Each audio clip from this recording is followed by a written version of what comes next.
નમસ્કાર દોસ્તો, શાંતિશ્રમ ન્યૂઝમાં આપનું સ્વાગત છે।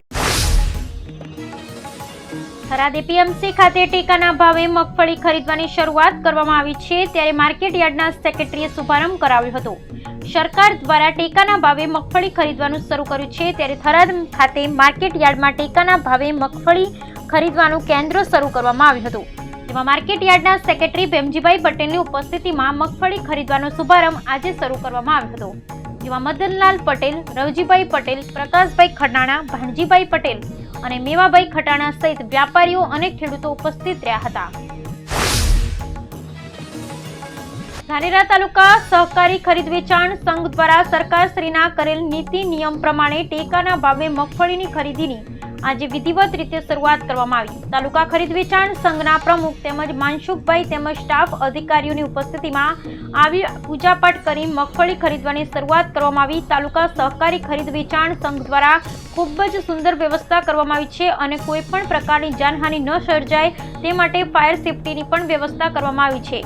આજે વહેલી સવારથી જ ધાનેરા તાલુકા સહકારી ખરીદ વેચાણ સંઘ પ્રમુખ અને સેક્રેટરી તેમજ સ્ટાફ અને ટેકાના ભાવે ખરીદનાર કંપનીના માણસો તેમજ મજૂરો, ખેડૂતો આજે સવારથી જ ટેકાના ભાવે મગફળીનું વેચાણ કરવા માટે ખેડૂતો આવી પહોંચ્યા હતા।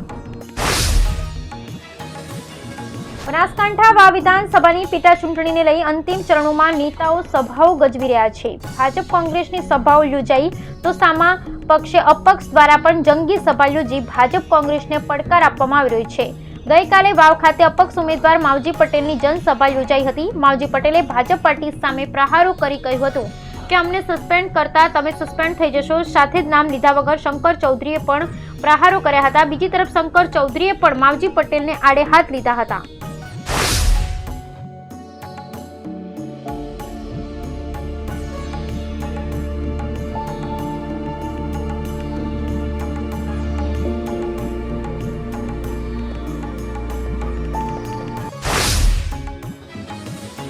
વાવ વિધાનસભાની પેટા ચૂંટણીનો આજે અંતિમ દિવસ અને અંતિમ દિવસે આજે વાવના બાટવારવાસમાં ભાજપના ઉમેદવારના સમર્થનમાં રબારી સમાજનું સંમેલન યોજાયું હતું, જ્યાં વિધાનસભાના અધ્યક્ષ શંકર ચૌધરી, રાજ્યસભાના સંસદ બાબુભાઈ દેસાઈ, ગુવાભાઈ દેસાઈ સહિત અનેક નેતાઓ અને રબારી સમાજના આગેવાનો પહોંચ્યા હતા, જ્યાં નેતાઓએ કોંગ્રેસ પર આકરા પ્રહારો કરી ગૌ માતાના રક્ષક રબારી સમાજને ભાજપના ઉમેદવારને જીતાડવા અપીલ કરી હતી। વાવ વિધાનસભાની ચૂંટણીમાં બાઇક રેલીમાં હેલ્મેટના કાયદાનું થયું સુરસુર્યું। કાયદાને ઘડનાર રાજકીય પક્ષો ખુદ કાયદાનું કરી રહ્યા છે ઉલ્લંઘન। વાવ વિધાનસભાની ચૂંટણીમાં ભાજપના ઉમેદવાર સ્વરૂપજી ઠાકોર હેલ્મેટ પહેર્યા વિના બાઇક ચલાવતા હોવાનો વિડીયો સોશિયલ મીડિયામાં વાયરલ થયો। અપક્ષ ઉમેદવાર માવજીભાઈ પટેલ અને કોંગ્રેસના ઉમેદવાર ગુલાબસિંહ રાજપૂતની બાઇક રેલીમાં પણ હેલ્મેટના કાયદાનું થયું ઉલ્લંઘન। હેલ્મેટ પહેરવાનો કાયદો માત્ર આમ જનતા માટે હોવાનું જોવા મળી રહ્યું છે, જ્યારે નેતાઓ ખુલ્લેઆમ કરાવી રહ્યા છે હેલ્મેટના કાયદાનું ઉલ્લંઘન। કાંકરેજની ધર્મનગરી થરાથી પૂજ્ય આચાર્ય શ્રી પિયુષભદ્રસુરીજી મહારાજાની પ્રેરક નિશ્રામાં શ્રી સુરેન્દ્ર સિદ્ધાચલમ તીર્થ કુવાડાનો યોજાઈ રહ્યો છે છરી પાલિત સંઘ। માદરે વતનથી યોજાઈ રહેલા આ ભવ્ય સંઘમાં આપ પણ સંઘપતિ બની શકો છો, એ માટે પૂજ્ય ગુરુદેવનો સંપર્ક કરશો। પાલનપુર તાલુકાના ગઢ ગામે રહેતી એક શિક્ષિકા દિવાળી વેકેશનને લઈ વડોદરા ખાતે તેમની માતાને મળવા ગઈ હતી। દરમિયાન તસ્કરોએ તેમના બંધ મકાનનું તાળું તોડી સોના ચાંદીના દાગીનાની ચોરી કરી ગયા હતા, જે અંગે ગઢ પોલીસ મથકે ફરિયાદ દાખલ થતા પોલીસે આ ચોરીના ભેદ ઉકેલવા જુદી જુદી ટીમો બનાવી ગણતરીના દિવસોમાં ચોરીને અંજામ આપનાર 2 ઈસમો તેમજ ચોરીનો માલ ખરીદનાર સહિત 3 ઈસમોની અટકાયત કરી છે। ચાલુ વર્ષ દરમિયાન શિયાળા ઋતુની શરૂઆત થઈ હોવા છતાં હજુ સુધી ઉનાળાની અનુભૂતિ થઈ રહી છે, જેને લઈ સૌથી વધારે ખેડૂતો મુશ્કેલીમાં મુકાયા છે। ઠંડીનું પ્રમાણ ના હોવાને કારણે શિયાળાની ઋતુમાં થતા રાયડી સહિતના પાકોની વિકાસ અટકાઈ ગયો છે।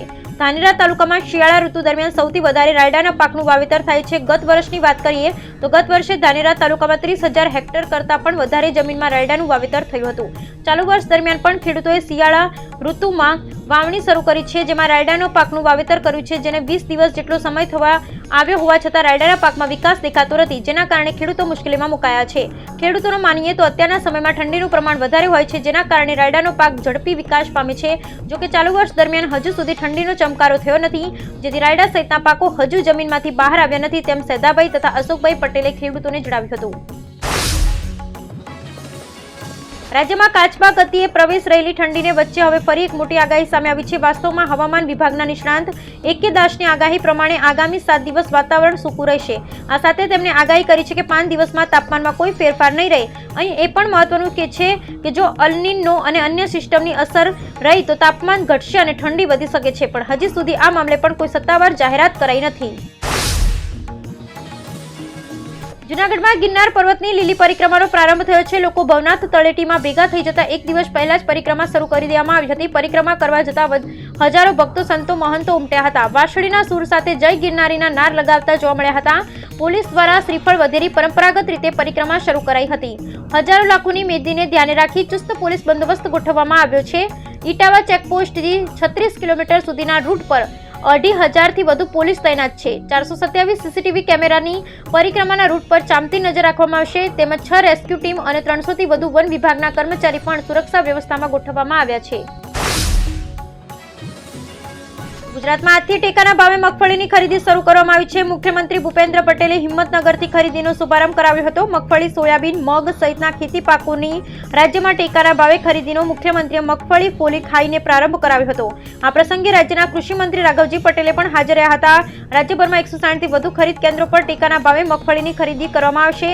વેચાણ માટે 3,33,000થી વધુ ખેડૂતોએ ઓનલાઈન નોંધણી કરાવી છે. ત્યારે નોંધણી કરાવેલા તમામ ખેડૂતો પાસેથી રૂપિયા 1,356.60 પ્રતિ મણના ભાવે પૂરતા પ્રમાણમાં મગફળીની ખરીદી કરવામાં આવશે.